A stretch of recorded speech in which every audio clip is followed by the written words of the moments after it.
What was the biggest fuck up in history? Archduke Franz Ferdinand's bodyguard. I mean, talk about a butterfly effect. Holy it. The Fourth Crusade. It started as a crusade for Jerusalem from an invasion through Egypt, and the Crusaders ended up invading Croatia and Constantinople. This also led to the weakening of the Byzantine Empire and eventually its downfall. While not the biggest, it was still a pretty bad duck up. The Prohibition. It failed completely to stop people from drinking. Caused tons of deaths and injuries because people would drink anything with alcohol in it, including paint thinner. It also gave rise to massive organized crime and the most famous mobster ever, Al Capone.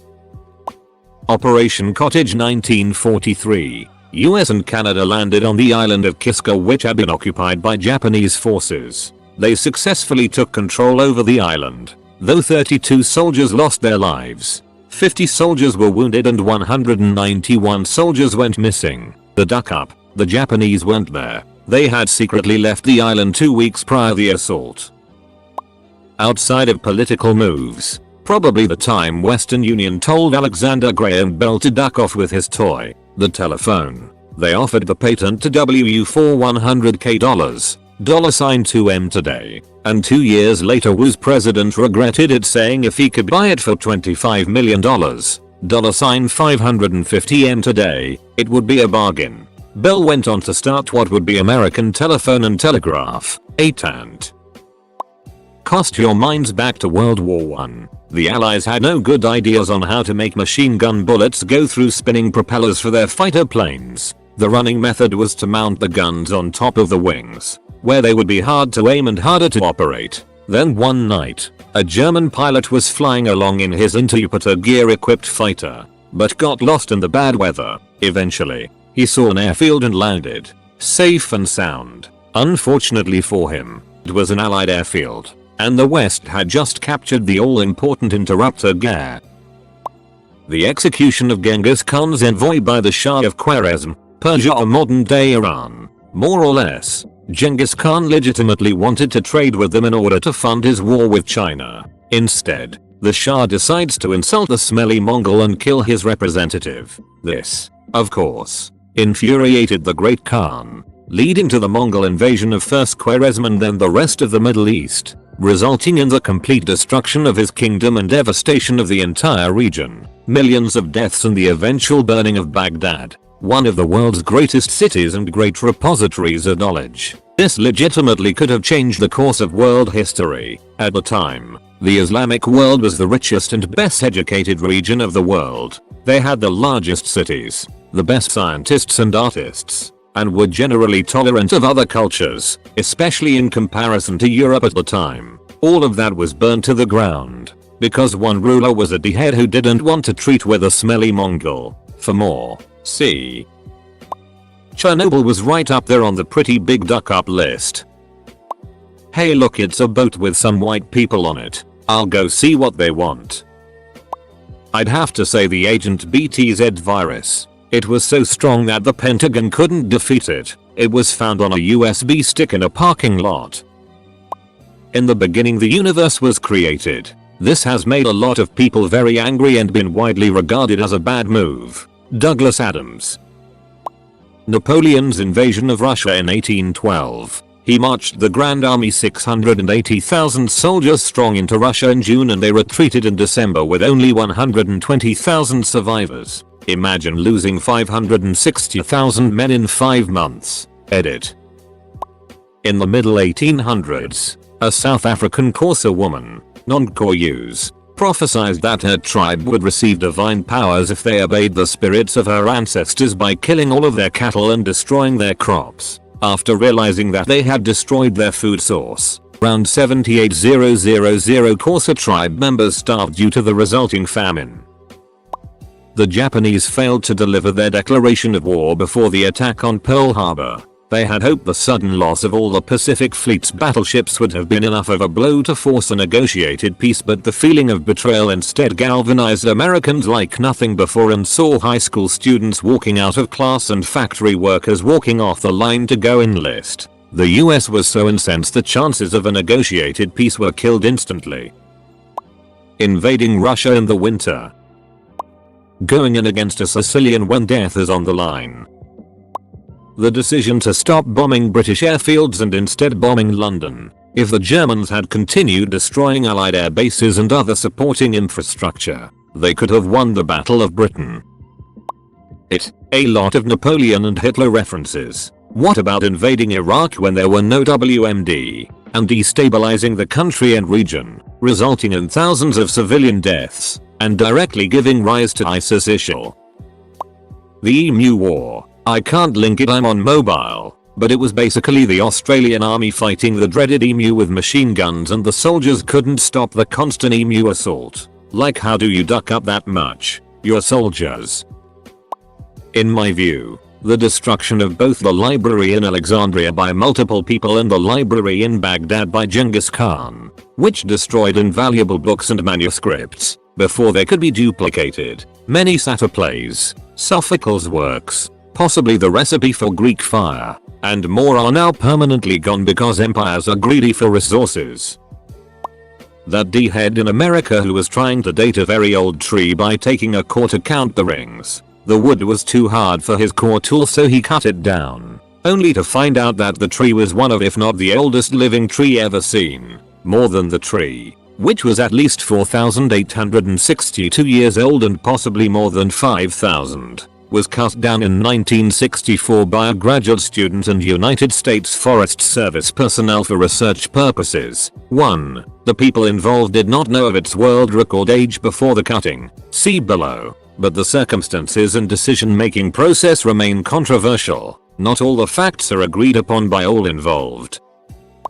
Mary lying about her pregnancy.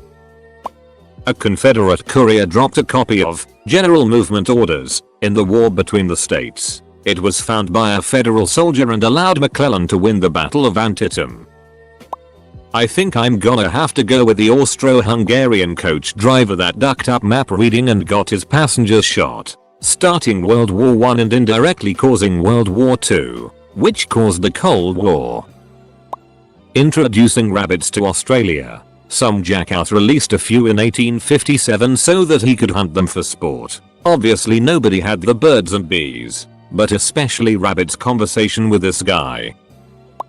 Hannibal Schmannibal. He won't dare attack Rome. Oh it. He attacked Italy. Send a big army to take him head on. They were massacred by Hannibal's forces. Send another one. Seriously. For a while, it looked like Rome was being led by Zach Brannigan. One of the biggest one has to be the legendary operation with 300% mortality by Robert Liston, born 1794. Amputated the leg in under 1 hour 2 minutes. The patient died afterwards in the ward from hospital gangrene. They usually did in Thoceropolisterianidae. He amputated in addition the fingers of his young assistant, who died afterwards in the ward from hospital gangrene. He also slashed through the coattails of a distinguished surgical spectator, who was so terrified that the knife had pierced his vitals he dropped dead from fright. That was the only operation in history with a 300% mortality.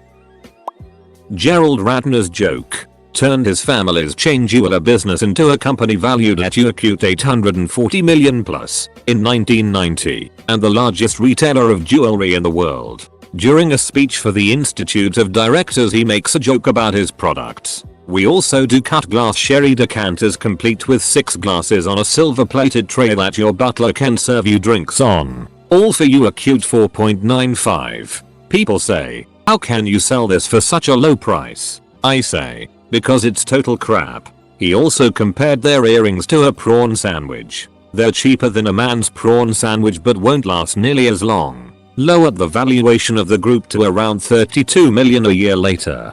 Practically killed the business in the UK. They changed their name from Ratner's to Signet and make no mention of their original name in their history blurb on the website. Funny joke. Possibly the biggest duck up to ever occur in the world of business.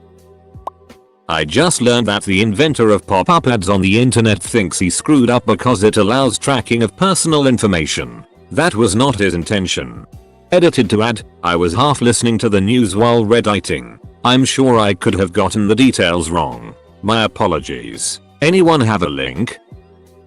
This was asked 10 months ago. Some of the answers from there. Mao ordering the mass killing of birds because he thought they would eat the corn off the farms and compromise the harvest. In the end, the lack of birds led to an explosive growth in parasite populations that destroyed the harvest completely in some areas. What followed was a massive famine killing millions. When Ronald Wayne sold his 10% stake in Apple for $800, that would be worth $35 billion today. The beginning of the universe. This has made a lot of people very angry and has been widely regarded as a bad move. In 2003, a lost hunter lit a signal flare near San Diego. The flare started a fire that would later spread to become the biggest one in the history of California. The fire destroyed an estimated 300,000 acres, 2,322 homes, and killed 14 people. In terms of the entertainment industry, Blockbuster turning down an offer to buy Netflix. Invading Russia.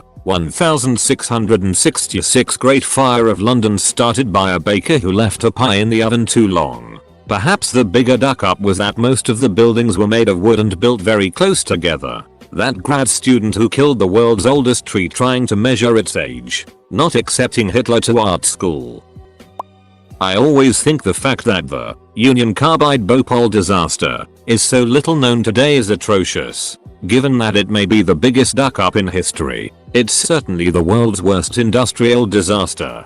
Basically, there was a pesticide plant in India where management severely underinvested in basic safety procedures, from equipment to training. So there was a giant chemical pesticide leak into the surrounding urban areas in the middle of the night in December 1984. Complicating things further, we still have no idea just what chemicals were released. Union Carbide never released that info, but we do know that 30 tons of it was this stuff. No one knows for sure how many people died either, but the estimates range from 4,016,000 depending on who you believe, with 500,000 injured. It's believed that the groundwater at the site is still contaminated by chemicals, and many of the people who live in the surrounding area are still drinking it.